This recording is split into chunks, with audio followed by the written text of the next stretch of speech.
तिसंगी तलावावरील अवलंबून असणारे सोनके, गादेगाव, पळशी, उपरी, बंडीशागाव, वाकरी, खेडबाळवणी, शेळव, शिरडून या भागामध्ये सोनके तिसंगी तलावाचं पाणी या 9 गावांना जातं आणि रब्बीचा आता 2025चा या हंगाम चालू आहे। एक रब्बीची पाळी त्यांनी दिलेली आहे। त्या पद्धतीने इथल्या शेतकऱ्यांनी पिकं उभा केली, खर्च केला, बायकांच्या गळ्यातलं मंगळसूत्र घाण टाकून अक्षरशः लोकांनी पिकं उभा केली, याजान पैसे काढून पिकं उभा केली आणि आज अशी उभी पिकं डोळे देखत करपायला लागली।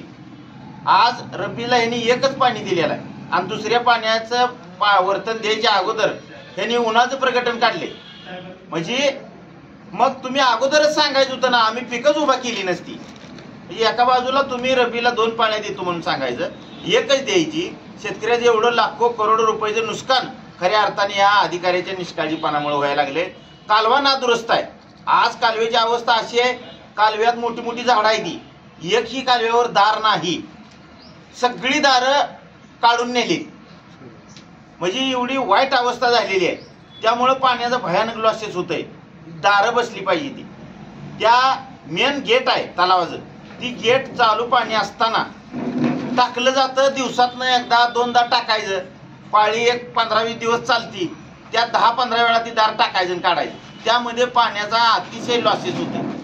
तिथं अधिकारी नेमली पाहिजे, तिथं CCTV कॅमेरे बसवले पाहिजे। इथं म्हणजे आज इतक्या निष्काळजीपणा आहे। इथं डेप्युटी इंजिनियर नाही, शाखा अभियंता नाही, उप अभियंता नाही। म्हणजे एवढी वाईट अवस्था आहे की या 9 गावला कुणी वाली नाही। लोकप्रतिनिधी म्हणून खऱ्या अर्थानं त्यांनी आपल्या कालवा सल्लागारच्या सिंचन भवनला त्या मीटिंगमध्ये हे विषय मांडले पाहिजे। ते कालव्याचं आस्तारीकरण झालं पाहिजे, शेतकऱ्यांना वेळेवर पाणी मिळालं पाहिजे, इथं अधिकारी हजर राहिली पाहिजे। ही खऱ्या अर्थानं कुणाचंच लक्ष नाही, खासदारांचं नाही, आमदारांचं नाही, बाकीच्या कुठल्याही प्रतिष्ठित लोकांचं लक्ष नाही। शेतकरी अक्षरशः वाऱ्यावर सुटलेला आहे, कोणच त्याला वाली राहिलेला नाही। अशा अवस्था आमची मागणी आहे, रब्बीची दुसऱ्या आवर्तनाची पाळी 25 तारखेपर्यंत यांनी सोडलं पाहिजे।